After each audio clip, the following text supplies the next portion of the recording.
You know what? I think we need just like a little bit more of that. Can we throw back to that?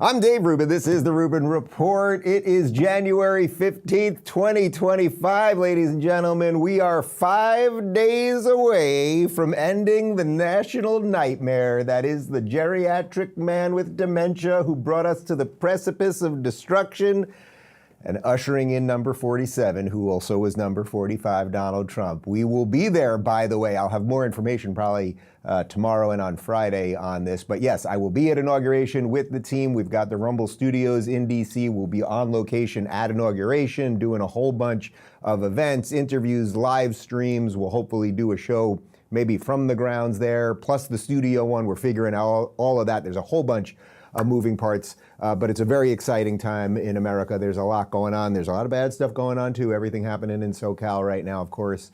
But at least at the political level, things are about to change quite significantly. I'm very excited for today's show because in about 10 minutes or so, America's mayor, Rudy Giuliani, will be joining us. And I texted Rudy yesterday and I asked him if he could join because I was thinking about him a lot in the last, 5 or 6 days as we've watched this complete and utter disaster that is the leadership of California, from Gavin Newsom to Karen Bass, the mayor of Los Angeles, and really across the board, from the people they've hired, just mismanagement, and the buck stops with nobody, and the constant shell game. Nobody knows who did what or when they did it or why they did it or anything else, and the budget cuts that led to this, and not taking care of the forests properly and making sure the brush was clear, all of these things. So I was thinking a lot about Rudy because I lived in New York City, as you guys know, during 9/11. And I know what competent leadership is in a time of crisis. And as I always say, the quote from DeSantis, decline is a choice. California has chosen to decline, but you don't have to choose that. And you don't have to always be in decline. You can be in decline and choose to get out of decline. And I thought that today would be a perfect day to bring on Rudy, compare and contrast what's going on in California with the way he led New York and what proper leadership. Maybe Gavin's tuning into the show today over at his Lizard Castle in Sacramento. And maybe he can watch the show today and learn a little bit about leadership. So Rudy Giuliani will be joining us in about 10 minutes. And I just want to do one segment to start, getting you caught up on everything in terms of confirmation hearings. Marco Rubio is he's being grilled by the Senate. These are very serious people. He's being grilled right now. But Pete Hegseth was the big one yesterday.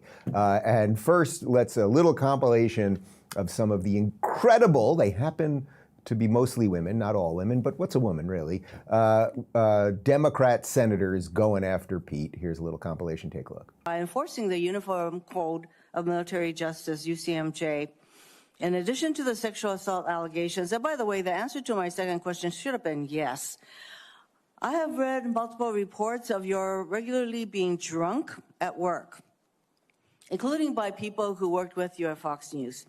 Do you know that being drunk at work is prohibited for service members under the UCMJ? Senator, those yes are or no? Multiple false anonymous reports peddled by NBC Do News. you know? In the DOD, everything you've said in these public statements is politics. I don't want women. I don't want moms. What's wrong with a mom, by the way? Once you have babies, you therefore are no longer able to be lethal. I mean, you're basically saying women, after they have children, can't ever serve in the military in a combat role. It's a silly thing to say. It's a silly thing to say. Well, by the way, would you explain what a jag-off is? I don't think I need to, sir. Why not? Because the men and women watching understand. Well, perhaps some of my colleagues don't understand. It would be a JAG officer who puts his or her own priorities in front of the warfighters. Can you so casually cheat on a second wife and cheat on the mother of a child that had been born 2 months before, and you tell us you are completely cleared? How is that a complete clear?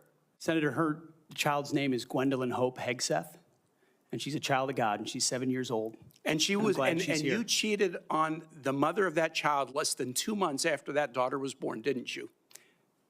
Those were false charges. Well, it was fully investigated, and I was completely cleared. In other words, you're quite sure that every general who serves should not go directly into the defense industry for 10 years. But you're not willing to make that same pledge? I'm not a general, Senator. You'll be the one.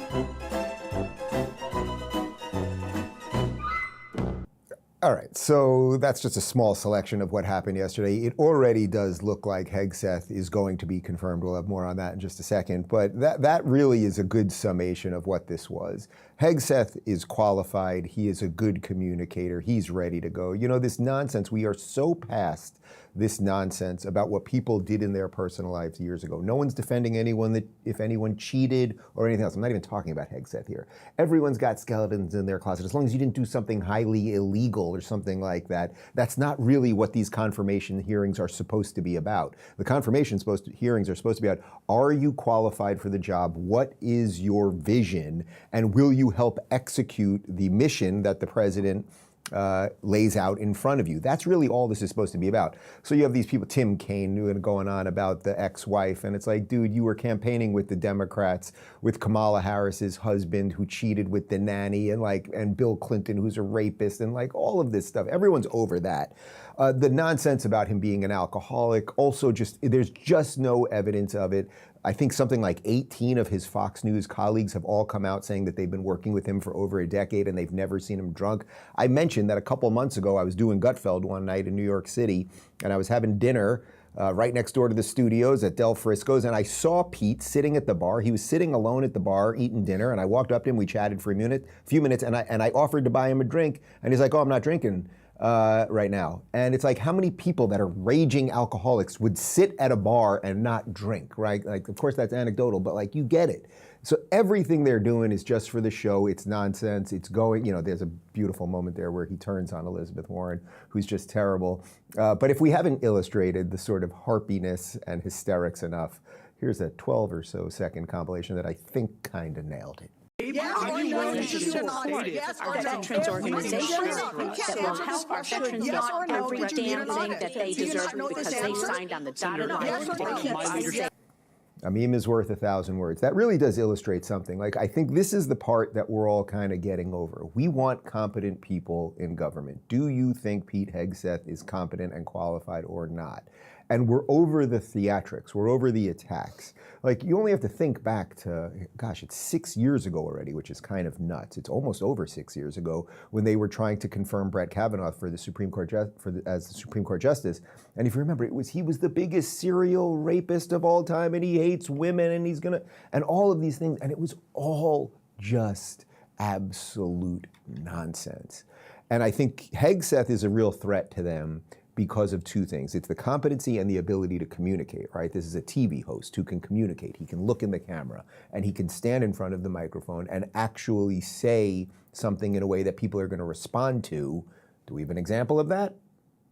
Because everybody in this room knows, if you're a rifleman and you lose your rifle, they're throwing the book at you. Mm-hmm. But if you're a general who loses a war, you get a promotion. That's not going to happen in Donald Trump's Pentagon. There will be real standards for success. Everyone from the top, from the most senior general to the most lowly private, will ensure that they're treated fairly, men and women, inside that system. A small handful of anonymous sources were allowed to drive a smear campaign, an agenda about me, because our left-wing media in America today, sadly, doesn't care about the truth. All they were out to do, Mr. Chairman, was to destroy me. And why do they want to destroy me? Because I'm a change agent and a threat to them, because Donald Trump was willing to choose me, to empower me, to bring the Defense Department back to what it really should be, which is warfighting. So you get it, qualified because of his track record, but then with this bonus thing, he speaks clearly, he looks good, he's kind of smiling as he does it, he turns to the crowd. He knows how to do the show. Over the years, I've been to several Fox Nation Patriot Awards that he hosts. He's quite a good host, like he gets the show part of it, and much of this is a show, right? What I'm always talking about, kayfabe, the idea that we're all sort of in this WWE thing right now, having these emotions about a largely scripted a largely scripted reality that's playing out in front of us every day. So that's really why they're going after him. But it does look like he will get confirmed. Here's Senate Majority Leader John Thune saying just that. Asked Senator John Thune, who's the Republican leader, the majority leader, decides the schedule of the United States Senate. I asked him about Hegseth's nomination. Thune has not said a ton about this nomination. I said, does he have any concerns about these allegations of sexual assault that Hegseth has denied but came up in today's hearing, about these allegations of misconduct and the like? And he indicated he does not. According to Thune, he said that Hegseth acquitted himself extremely well and that he plans to move very quickly on this nomination. And it is moving quickly. We expect the Senate Armed Services Committee to have a vote as soon as Monday, Inauguration Day. That is according to the chairman of the committee, Roger Wicker, who told me that he believes that he'll get the support of all Republicans and be able to push this through. All right, so it does look like he's getting through. It looks like virtually everybody is going to get through. Obviously, Gates was the one that pulled out way back when. That's no pun intended, but Gates obviously won't be part of the administration. But everyone else, it looks like pretty much will get through. And again, these hearings are not supposed to be the dog and pony show they've become. If you go back, and it really was, people don't believe it, but it really was. It was Joe Biden, I think in 1988 during the Supreme Court hearings, that turned these things largely into the circus that they are. They're not supposed to be a circus. It's just supposed to be, is there something glaring? Is this guy a freaking Chinese agent? Are there actual dead bodies in the closet? But everyone that goes up there that is a threat to them, it's always about sexual harassment and all the usual stuff. Yesterday we showed you an image during Pete Hegseth's confirmation hearing. These are the Code Pink people. These are like the most awful, horrible, brain dead socialist lunatics. And they're very upset about Pete Hegseth's Christian jihad. I look at this clown, look at these people, these pathetic losers. But of course they're exercising their right to free speech. It's a little bizarre to me that like everyone knows they're gonna come in there and protest and they dress like this and they scream their nonsense. And is anyone allowed to walk in there? Why can't I go in there with a sign? You know, I'm gonna go in there with a sign for one of these things. Anyway, they're interrupting as always, and this just happened right before we went on air. This is Rubio, who everyone knows is gonna sail by. I mean, the guy's unbelievably qualified. He's a great communicator. He's been a fine senator. I think it also, by bringing Rubio in, it also illustrates that Trump is doing a wide tent thing because he and Trump were oppositional when they both ran for president way back when. But here they are. They're just losers. Sorry, they're just losers. Alliances emerged in the Indo-Pacific and Europe that led to the emergence of stability and democracy and prosperity in these regions. We've had forever war ever since. Little Marco, keep your hands.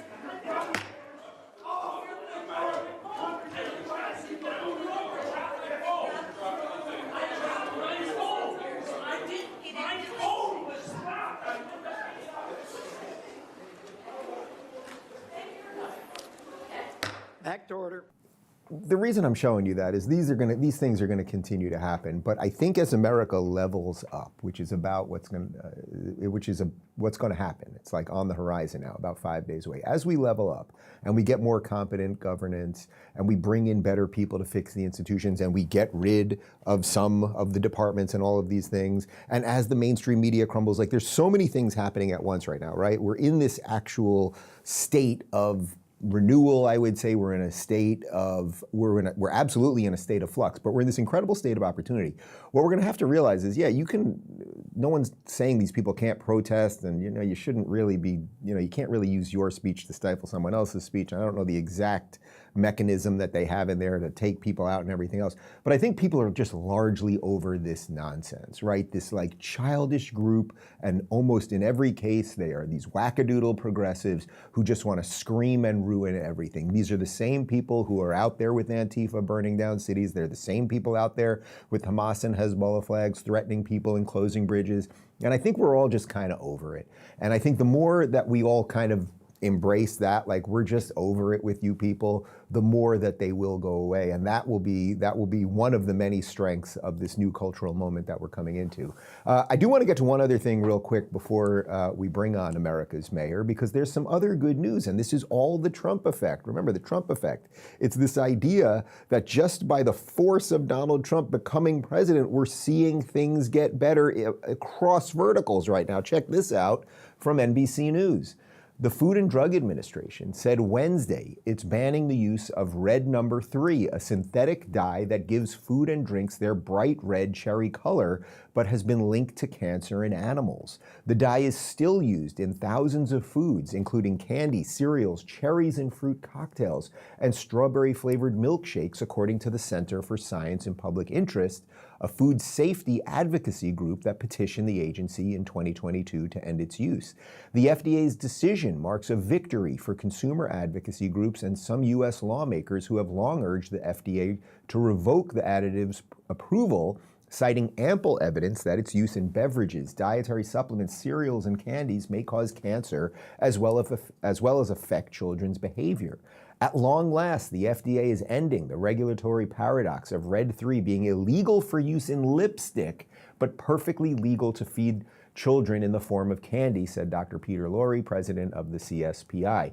The agency banned the additive in cosmetics in 1990. Food manufacturers will have until January 15th, 2027 to reformulate their products. Companies that make ingested drugs, such as dietary supplements, will get an additional year. The FDA cannot authorize a food additive or color additive if it has not been found to cause cancer in human or animals. Jim Jones, the FDA's deputy director for human food, said in a statement, "Evidence shows cancer in laboratory male rats exposed to high levels of FD&C, Red No. 3, red dye No. 3, approved for use in foods in 1907, is made from petroleum." Okay, that was a lot of reading there, but the reason I wanted to get that out before we bring on the mayor is because this is what's happening. Bobby Kennedy was running as a Democrat. He tried to get through the Democrat machine. They tried to destroy him. He started talking about health at the exact same time. And then what happened? This alliance between Donald Trump, MAGA, and Bobby Kennedy, MAHA, Make America Healthy Again, has come together. They have put their political differences aside, and they absolutely are political differences. They've put them aside so that we can start looking at why we are literally giving our children poison. You know, Bobby did that video, was about 6-7 months ago, talking about Red No. dye in Fruit Loops and why it's in American Fruit Loops, but not in the Fruit Loops that we put in the UK and overseas. Why is that? What have we been doing? Why did we get red dye out of lipstick, but we still let kids put it in cereal? There's a million other, we have young kids. We feed them extremely well, and we're keeping sugar out and all of these dyes and seed oils and all these things. You can make a cake, a homemade cake, and not use all these dyes. There's other ways you can crush up cherries and put things in there. Like, there's so many ways to get color out of things. We've used pea protein, I think, to turn things some colors. Anyway, that's the point of all of that. I want to bring on America's mayor in just a second, but first let's talk about LiveGood. Hey everyone, let's talk about something we all know we should be doing but often overlook: taking care of our health with the right supplements. But here's the thing, why are so many supplement companies charging insane prices for products that really aren't anything special? That's where LiveGood comes in, a brand that's completely shaking up the supplement industry, and I'm here for it. What makes LiveGood so different? They're cutting out the middleman, so you're getting premium, high-quality products at a fraction of the price. I'm talking about products formulated by some of the best natural health experts in the industry. Whether you're looking for organic super greens, multivitamins, collagen, weight loss products, protein powder, creatine, detox, hormone products, or even skincare, LiveGood has you covered, all at prices that make sense. It's no wonder they've already gained over 1.5 million customers and are the fastest growing supplement brand out there. So here's the deal. Don't wait to level up your health. Go to livegood.com/Rubin to get 10% off your first order. Once again, that's livegood.com/Rubin to get 10% off your first order. Take the first step to feeling your best with the high quality products at the lowest prices. All right, with no further ado, let me bring on a man who needs no introduction, America's mayor, my friend Rudy Giuliani. Mr. Mayor, how are you? I'm good, Dave. How are you? I'm doing well. I am particularly glad and appreciative that you came on such short notice, because obviously the whole country right now is focused on what's going on in California, and I'm doing these stories about Gavin and these stories about Karen Bass and the incompetence and just the multi-layers of failings of the California government. And of course that always stands in stark contrast to you and the way you ran New York City. And I thought, before I even let you chime in, I want to throw back to a video shortly after 9/11. This is you talking about what proper governance and leadership actually is. I'm going to shift gears for a moment. Tell me, what is your philosophy of leadership? So many people are admiring your leadership just now. I think that you have to, I think there's a couple of things. You have to lead by example, and you have to be honest. You got to be willing to work as hard as the people that you're asking to work with you and not be removed from them. I'm here on behalf of a very grateful and very admiring city to tell each and every one of you how proud we are of you, and saying how proud we are of the innocent men and women who are going about their lives seeking their part of the American dream when their lives were cut short by the act of cowardly terrorists, and how proud we are of all of you who have come here to rescue them and return as many of them as we can to their loved ones. Mr. Mayor, there are quite literally hours and hours, probably hundreds, if not thousands of hours of speeches you gave, eulogies you gave, all of those things. Everyone knows I was in New York City during 9/11, and amidst the chaos, there was this one man leading us that kind of made it feel a little less terrible. Can you talk a little bit about how, we've discussed this before, but if you could just talk a little bit about how you felt your role as the mayor in a crisis, what it should be, how some of your previous work experience led to that, and maybe contrast that a bit with what you're seeing now? Well, I think the first thing is the performance that you're going to have in an emergency. How many mock drills have you had? Particularly in a complicated place like California, where it's multi-jurisdictional. In other words, in New York, I had one police department for 8 million people, 41,000 police officers, one fire department. Here, as you know, Los Angeles is divided into a group of different cities. So they all have to work together. And they have to be well coordinated. I think that worked pretty well here, but you don't see it because of two things that are completely unexplainable and criminal in my view. The fire hydrants didn't have water. I've never heard of that thing. I mean, I probably was involved in 500 fires in New York, and we helped with 200 others. I mean, maybe one fire hydrant. But fire hydrants? I was listening on the first day, like Caruso, the guy who ran, he's standing there with a fire hydrant, has no water in it. And she leaves to go to Ghana, knowing there's going to be an emergency, leaving instructions behind, and never thinks to check the fire hydrants. You regularly check fire hydrants, oh my goodness, at least once a month. Yeah. Firefighters do it for their own safety. That's number one. Number two is the overall lack of water in that area of the state, which is a deliberate decision of Gavin Newsom. He actually restricts the amount of water there in order to save smelt fish, some kind of a plant that I never heard of, and other environmental voodoo. As a result of that, I would guess you've got in that area half the water that you would need to fight really big fires. This was a fire for the ages. And maybe even if they had all the water they should have had, it would have been tough. But you'd have half the casualties, half the damage. Those are the two main things that drove this to the point of probably the worst managed fire incident in the history of this country.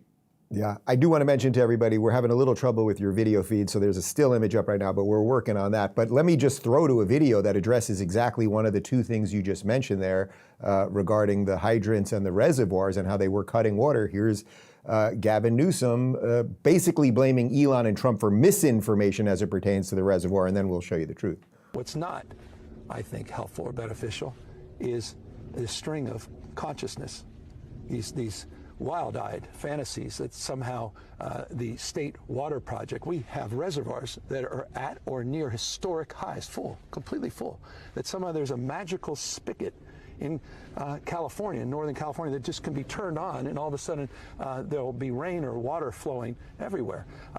it's not helpful. It's damaging to the very foundation of the notion of what are facts, what are truths. And the fact of that asymmetry, that's profound and consequential, amplified by people like, let's be candid, Elon Musk and others. And that 1-2 punch is real. And it's not just about this fire.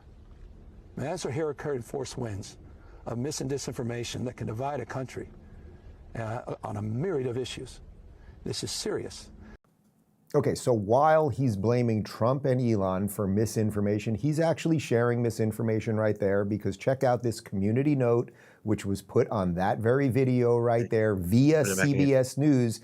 He just said the reservoirs were filled. The reservoir near the Palisades fire was in fact shut down and empty. This is a fact, and you guys can check that link for yourself. Governor, his ability, or Mr. Mayor, his ability to lie, to just get up there and kick the can down the road and seemingly never take a bit of that look in the mirror and say, maybe I should have done some of this.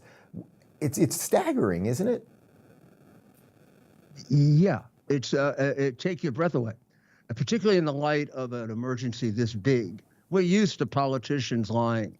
I'm particularly used to him lying. He lies all the time on small things, big things.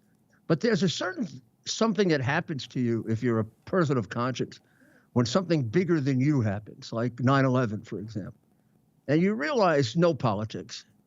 There's no room for it, no room for lying. This is no room for exaggerating. I got to be honest with people to get their trust so I can get the best out of this. We're going to lose people. Let's keep it the minimum. By lying, this guy makes things much, much worse. Even in the days that he had here, he could have got a lot more help from other states. Remember, Biden is the president. Why the hell is the federal government not helping him more? If he wants to lay it off on the federal government has been Joe Biden for the last 4 years. Right. So, I mean, the buck stops with him. I also just can't imagine. I can't imagine you during a crisis blaming either the media or saying, oh, we'll find out more information about that or something like that. Like, you would have said, this falls on me, we're going to do it. Can you talk a little bit about your philosophy when it came to being able to message publicly, but then have to also do the work to make sure that the people that had to fix things could do it? Those are kind of two separate jobs. I mean, first thing, what you said originally is very important. You lose trust, you can't guide people through an emergency. And he lost trust immediately. So you got to tell them the truth. And second, where there is a mistake or a problem, you've got to fix it. You got to be you're on your way to fix it when you locate it. So let's say you say a reservoir isn't full. Well, you got to be saying, well, I contacted Nevada and I contacted Oregon and I contacted the federal government and they're bringing in water to make up for that. You just don't say, oh, gee, we don't have a reservoir that has water in it in a place that every reservoir should be full to the brim. When you have a problem, you have to have a solution when you explain the problem to the people.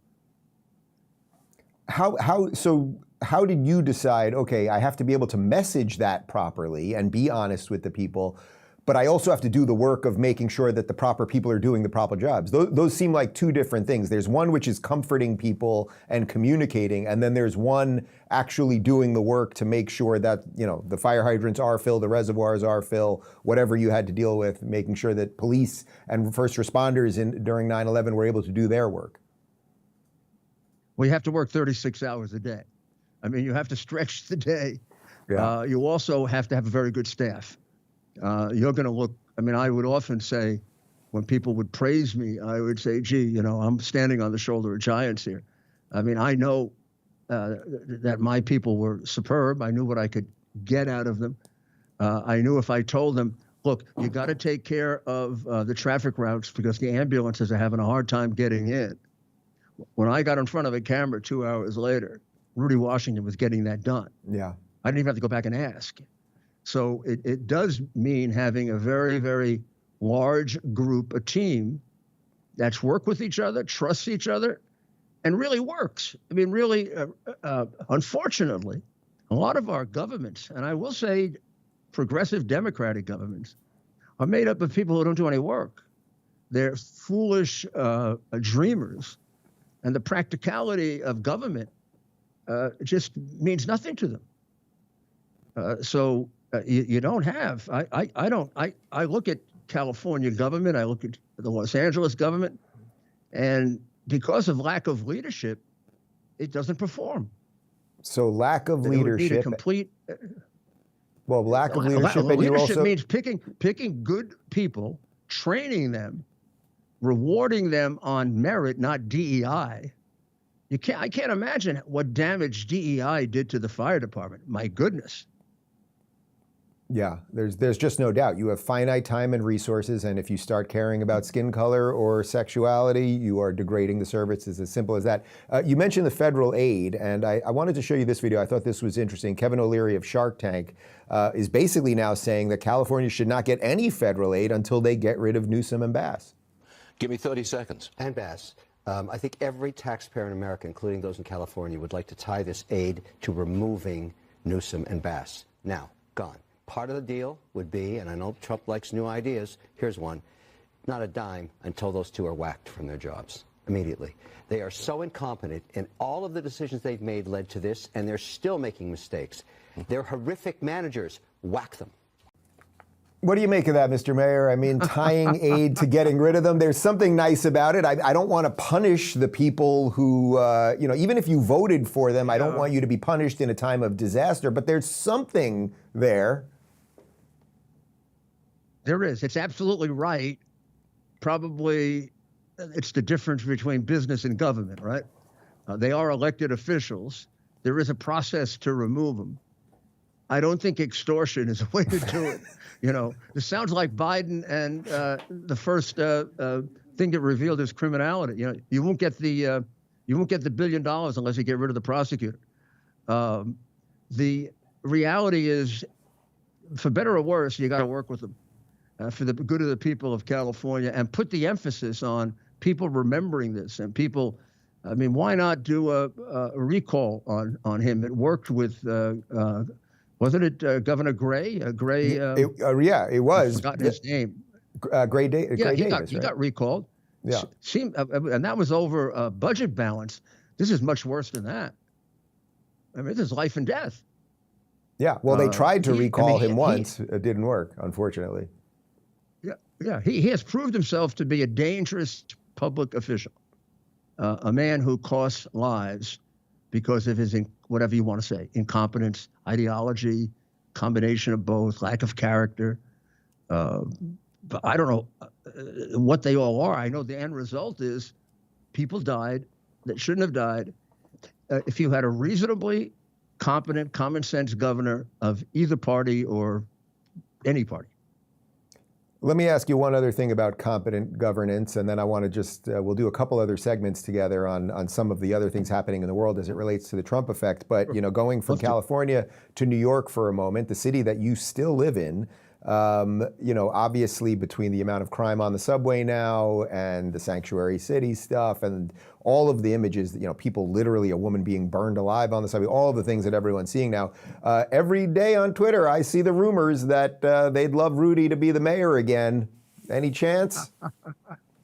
No, actually. The official no. We got the official no. To hurt the city, but I left New York. And as of January 1st of this year, I'm a resident of Florida. I knew you were doing like the snowbird thing. I didn't. Well, welcome to the free state of Florida. And all my neighbors are New Yorkers. So I feel like I'm still in New York. But I mean, the reality is New York is a disaster, but not a singular disaster.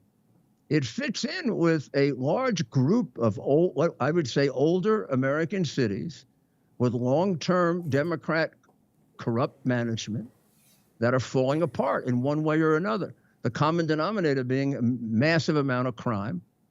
And they usually have Soros-selected district attorneys who literally put criminals back out on the street to menace everyone. It makes no sense other than chaos. And it's working. New York, California, they're losing so many people. I don't know what's going to be left of them. Wow. Well, I knew you were doing the snowbird thing down here for a while. I did not know it was official as of a couple days ago. So welcome to the free state of Florida. And what a loss for New York City. I mean, you must feel, even though I'm sure you're thrilled to be here, I mean, it must be very, very bittersweet. I know how much you love that city and how much the city loved you, loves you. The New York Post wrote a beautiful editorial yesterday, I think, saying that LA needs Giuliani. And it made me very proud of what I accomplished, but then very sad that it's reverted to the norm, which is a crooked, mismanaged, corrupt Democrat city. Even if you watch the Trump trials in New York, you get an idea that we have a corrupt judiciary. I mean, who wants to put a business in a place where you can't get a fair trial? No, it's So absolutely. there are a lot of things that have to be done. There is a chance that there will be a Republican governor, and that could go a long way, even though it wouldn't directly impact the city. It would have a big impact if we had a Republican governor. It would certainly straighten out the rest of the state pretty quickly. From your mouth to God's ears. Guys, let's talk about Hillsdale College for just a moment, and then we'll do a couple other stories with the mayor. It's the start of a new year, and if you've been thinking about starting a resolution that helps you grow, why not commit to learning something new? Hillsdale College is making it easier than ever with more than 40 free online courses. That's right, more than 40 free online courses.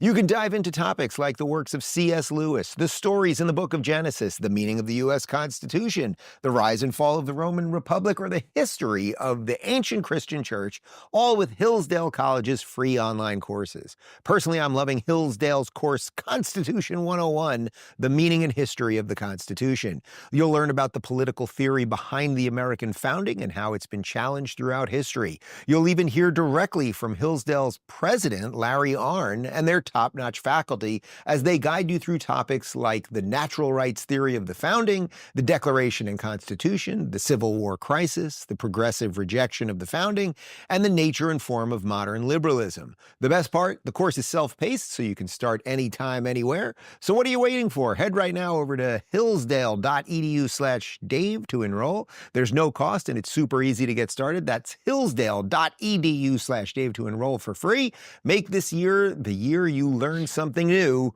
You won't regret it.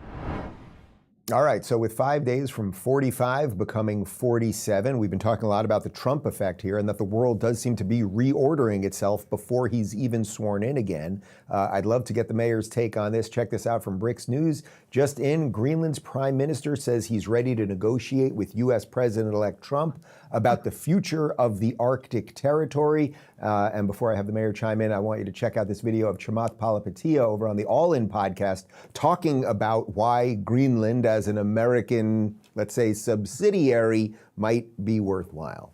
He may not say it in the way that it works for some people, but he's just really on top of this stuff. So I just sent Nick a thing. So I started to learn a little bit more about why he wants to take over Greenland. And it really comes down to one very basic idea here. Because of climate change and other things, the Arctic ice shelf is melting. And the more and more it melts, it opens up a shipping lane in the Northern Passage for a lot of critical goods. And so if you had some sort of strategic agreement with Canada and Greenland, you effectively have this monopoly control over something that could become as important as the Panama Canal. And so I think if you look across the world, the control of maritime shipping lanes becomes this really critical strategic military and economic asset. And so the reason why he's trying to find a way to initiate some sort of a discussion between Greenland and Canada is exactly this reason. And I think it's sort of like a bargaining gambit, the way that he started, but it's really smart that he's trying to get this done for the United States of America. Because meanwhile, what you have is China militarizing very aggressively, Russia militarizing very aggressively, and what you don't want to have happen is those two countries take control of that Northern Passage as the ice sheet melts. Let's give Trump credit. What's so smart is like somebody was doing this work, yes, got it in front of him, yeah, and he was smart enough to say, hold on a second, this is really important. All right, guys, so we're having some technical difficulties. I apologize. We're going to work on getting the mayor back. What I wanted him to comment on there, but I think I can handle a bit of it myself while we try to clear that up, is not even the specifics of what Chamath was talking about there, as much as the idea that Trump just says these things, right? Somebody got it in front of him. You know, there's this interesting situation going on with Greenland and these shipping routes, and maybe it would be important. Okay, I think we do have the mayor. Mr. Mayor, I think the video may have dropped for you there, but I really wanted to focus not even on the specific. Oh, you did get it. Okay. So perhaps you want to chime in a little bit on why Greenland's important, but really what I wanted to ask you about that is just the Trump effect in general. You've known this guy for decades. The fact that he's able to just say something like, oh, we'll take Greenland and here's why, and then it just puts it in everyone's head, and then that actually changes the world. I thought if you could talk about that as a leader, and maybe there's some risk reward there. What do you think? I think it's remarkable, and it does show that he's a very unique leader. And he can dominate the discussion, dominate the agenda, and never, ever underestimate him. Same thing was true with Ronald Reagan. Like when he first said Panama Canal, or first said Canada. Canada may have been a little bit of humor, but he pushed the guy out of office. Yeah. We'll have more on that guy in a minute. Yeah. The guy's without a job. So he's pretty powerful. But remember now, when he says, well, we're not going to completely give up the possibility of military force. Mm-hmm. There's a treaty between us and Panama that contemplates our using the military. If the canal becomes, in our view, not neutral, and if the canal in any way jeopardizes American security, we don't have to ask Panama's permission. We can use military to throw out whoever is creating the problem. So when he says things and the left press goes crazy, it largely is because he's better educated than they are. And the same thing is true with Greenland. We occupied Greenland during the Second World War. Mm-hmm. These national security concerns with Greenland go back 150 years. So it might sound a little bit like he's poking around, but there's a method to, I guess what they would say is his madness. And here we now have turned this into a serious, negotiation. It began with Denmark changes the seal. Right. Like that's going to really help.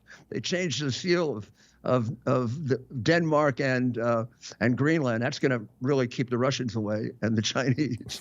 And now the prime minister says, "Look, I make the decision here in Greenland. We want to remain free, but we like talking to you."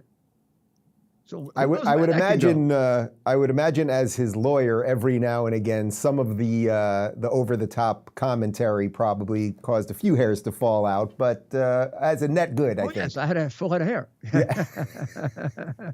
But I always found sometimes he would say something, and Jay Sekulow and I were partners when we were representing him during the impeachment, and he would say something, and I knew him a little better than Jay, and Jay would say, "Oh my."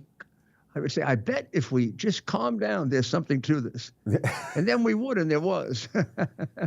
So you're a big radio star these days. There's this other guy, Charlamagne the God. That's what they call him, but his real name's Lenny. I can't call anyone the God. But he has been a Democrat and a lefty, I think virtually his entire life. But he now, I think, is also kind of coming around to this Trump effect and what possibilities it puts on the horizon. Take a look. Go to Gulf of America, yo. Let's go to Gulf of America. Shout out Trump, bro. Already doing it.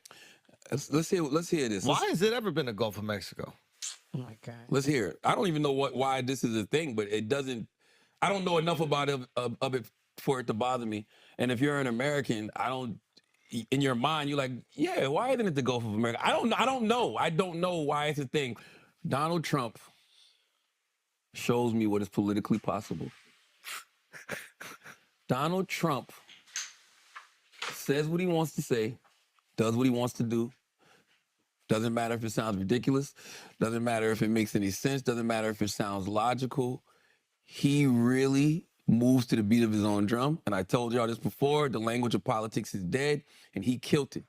My issue with the Democrats is I don't want to hear from them until they stop being politically correct and until they start saying exactly how they feel about the world and how they feel about America, because he does. Yeah. Mr. Mayor, what do you make of the cultural shift that has occurred? I had Stephen A. Smith here a couple days ago from ESPN. He did not vote for Donald Trump, and yet he said that he's happy he's president and basically is supporting pretty much all the policies that we think are on the way. And there you have Charlamagne the God, Lenny, who, again, he voted for Kamala. He was against Trump, but here he is basically saying, this guy's better than anything they got. That is an unbelievable sea change compared to when Trump came in 8 years ago. It's a continuation of what he was doing during the campaign as he was opening up the Hispanic and black vote. And he got there with the Hispanic vote to the extent where, I don't know if he got 50%, but he got certain places he got more than 50%. As overall, he probably got to about 45, which is remarkable. Next time he'll be over 50. The changes in the black community didn't register as much in the vote, although we doubled it, but they're continuing. The thinking is continuing. And this is thinking that, I would recommend to Charlamagne, I also will resist the last part of his name, that way back, a black leader that I would have difficulties with because of violence, but Malcolm X made the point that the biggest enemy of the black people in America are the white liberals. And what he was talking about was how they, he would say, make us dependent on them. It's as if we're in another form of indentured servitude. Well, that's absolutely correct. If you look at the black areas where blacks aren't doing as well as other places, they are dominated by Democrats. I'm sure Charlamagne agrees with choice in education. Almost every black parent does, 75%. Almost every black politician votes against it. Right. Because the teachers union pays them to do it. I have always said someday that'll create a revolution. Someday that's just going to happen. Black parents are going to say, why are we voting for these people who hurt our children? And I think Trump is the guy to do it. Right. And if you are not happy with the schools that are in your neighborhood and because it's economically depressed or whatever else, the number one way to fix that is through school choice, which obviously Trump is a big proponent of. And I think we're going to see more and more of that. I don't know how quickly they'll get it to New York, but we shall see. I want to show you one other thing on the cultural front, and then we'll end with the Canada thing and Trudeau. But check this out from Doge Designer. Breaking: Donald Trump just received the first ever presidential commemorative inaugural Diet Coke from the CEO of the Coca-Cola company. And Mr. Mayor, that just gets to what I was saying earlier. Like, he's just changed so much. He came in 8 years ago and they were screaming about Hitler and the white supremacists and the neo-Nazis and everything else. And now the corporations are coming back. Zuckerberg wants to meet with him. You've got Charlamagne and Stephen A. Smith, all of these people who didn't even support him months ago, all coming around. How hopeful are you that this can really, really do all the things that we want it to do? I'm very hopeful. This is what I expected in 2016. It would have been harder then, and then it became impossible because of the attempts to frame him with, Russian collusion and Ukraine and all the other things. But I expected that once they opened up to his personality, he'd be an enormously successful president. Now, he was the first time without that. Adding this to it, we get now into Ronald Reagan territory, who was able to use both his political ideology and thinking and his personality to really move America in a very positive direction. I expect this is going to be a very successful presidency, and be an impact on us 20 years from now, the way Roosevelt was for them and Reagan was for us until a few years ago. Reagan lasted for 20, 30 years. Yeah, I think you're right. There's going to be an awful lot of challenges. We shall see. We'll do one more segment on Canada and Trudeau in just a sec, but first let me talk to you about Collars & Co. Collars & Co. is one of the fastest growing menswear brands in the USA, and for good reason. They're the ultimate example of a great American business, and they're changing the game when it comes to men's fashion. Their claim to fame? The dress collar polo. It's an elevated polo shirt with a firm dress collar that holds its shape. No more floppy or bacon collars. It's office approved, combining that sharp professional look with the comfort of a t-shirt. Whether you're heading to the office, out to dinner, or traveling, this polo is perfect for every occasion. The fabric is stretchy, super comfortable, and travels well, so it always looks great, whether you're wearing it by itself or laying it under a sweater or blazer. Even Eric Trump has been spotted rocking these polos all over his Instagram. But Collars & Co. didn't stop there. After securing $1 million deal on Shark Tank, they've expanded into other categories. They've got merino sweaters and quarter zips that pair perfectly with their polos, stretch chinos for ultimate comfort and style, the Maverick Performance Blazer, a travel blazer that's wrinkle-free, sharp-looking, and can literally be rolled up in a bag. These are wardrobe essentials for the modern guy who wants to look sharp and stay comfortable. So hey, what are you waiting for? Head on over to collarsandco.com and use code Rubin for 20% off your first order. That's collarsandco.com. Trust me, you're going to love this brand. Rudy, you mentioned Trudeau, who apparently is on his way out as Prime Minister of Canada, certainly at least not going to be the Liberal Party leader much longer. He went on what I call the televised mental institution known as MSNBC to talk about Donald Trump. No, it's greatly appreciated, the contributions that they're making. You may disagree with my suggestion that it's a fraught relationship, but I think some see it that way. But I think one of the reasons is because Donald Trump is, of course, going to be inaugurated in just over a week from now. He has been pushing this idea of making Canada the 51st state. I know that's not something you've taken too kindly to, but how seriously do you take that threat? I mean, let's remember, I got to work with President Trump through his first 4 years in office, and we were able to renegotiate the most important trade deal either of us have, which is the Canada-U.S. free trade deal, in a way that was beneficial to both our countries. And I know that as a successful negotiator, he likes to keep people a little off balance. The 51st state, that's not going to happen. It's just a non-starter. Canadians are incredibly proud of being Canadian, but people are now talking about that as opposed to talking about, for example, what the impact of 25% tariffs on steel and aluminum coming into the United States. Well, I guess two questions there, Mr. Mayor. First off, do you think it's completely off the table, this 51st state idea? And the second question, what do you make of a leader who strikes me, I mean, he's very much like a Newsom to me. It's just a suit. It's a suit with nice hair, and that's pretty much all you get with the guy. Isn't it interesting? I see the two of them as very similar as well. And he's on his way out. Let's hope it happens to the other one, too. But I think you ask it the right way. Is it completely out of the question? The answer is no, nothing is completely out of the question. If there were an opening, he'd jump on it in a minute. I think it's unrealistic and very difficult and not particularly necessary. Greenland, Panama, necessary. You got to get the Chinese out of Panama. That's very serious. In fact, I would make that priority number one. Greenland is a bit more of a long-term project. Maybe one easier to do, too. But Canada is long-term and unrealistic. But if the Canadian people had a turn in that direction, it would happen. I mean, if this ends up appealing to them over a period of time, then it could happen.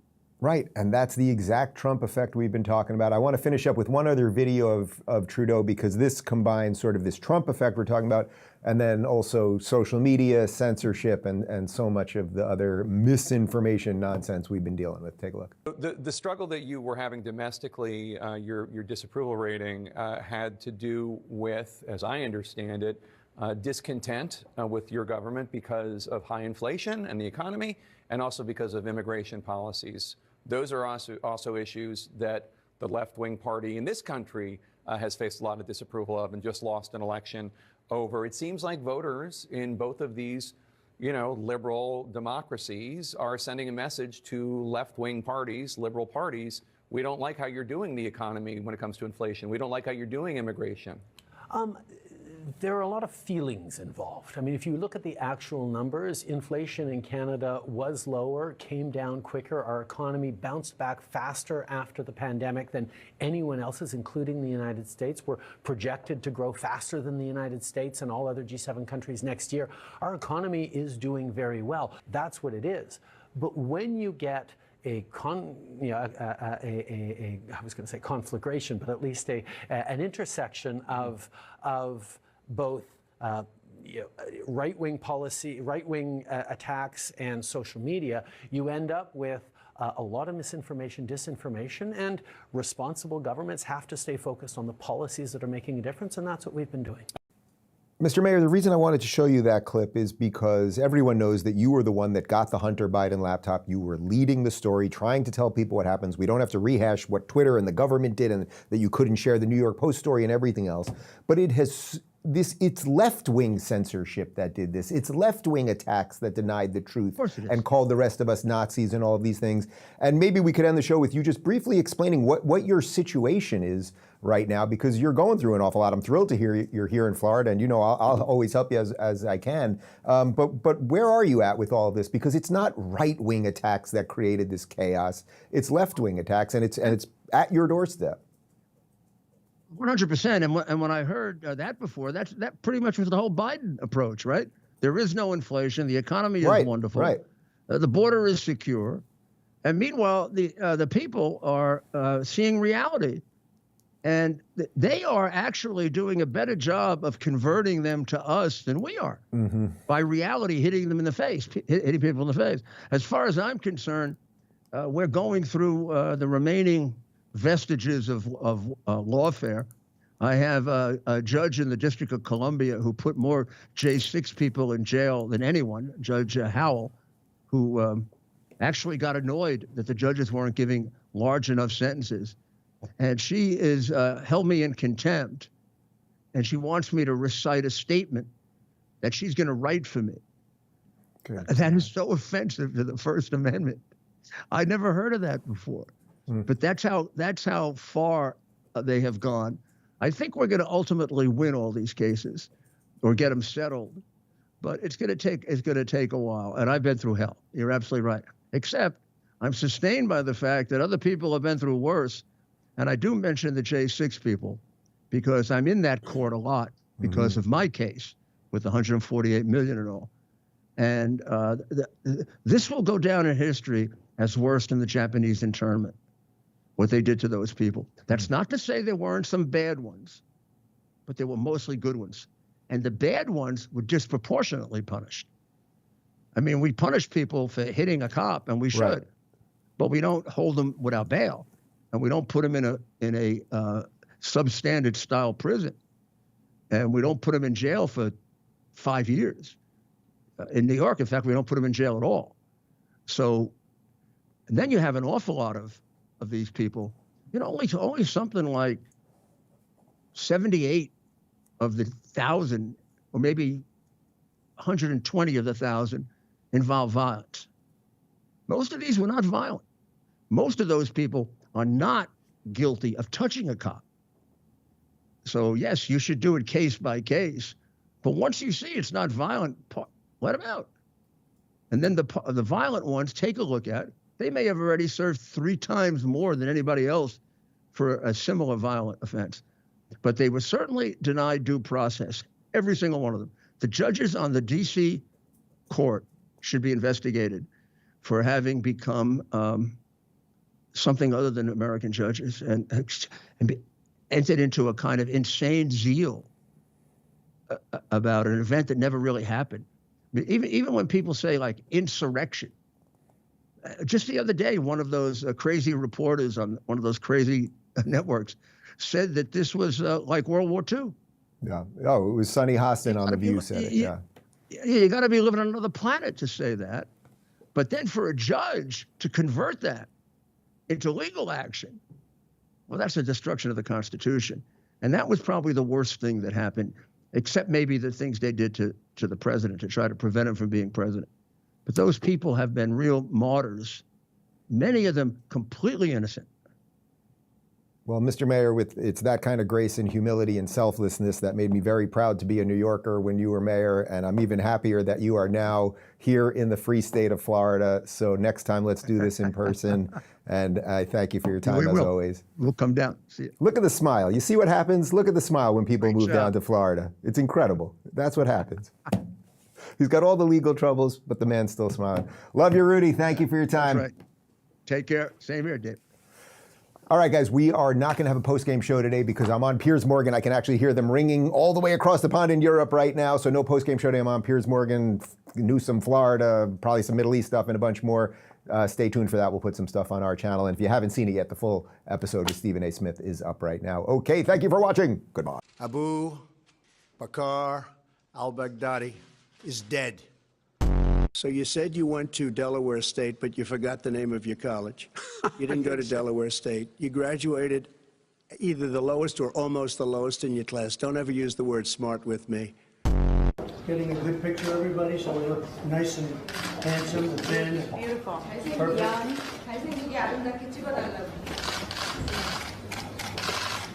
Mr. Trump. I never attacked him on his look, and believe me, there's plenty of subject matter right there. What do you say to Americans who are watching you right now who are scared? I say that you're a terrible reporter. The total initiative relative to what we're going to do with more Border Patrol and more asylum officers. President Trump? I really don't know what he said at the end of that sentence. I don't think he knows what he said either. That you may have. I'm not concerned about anything with you the may have Russian indictments investigation because it's a hoax. Are you? That's enough. Put down the mic. Mr. President.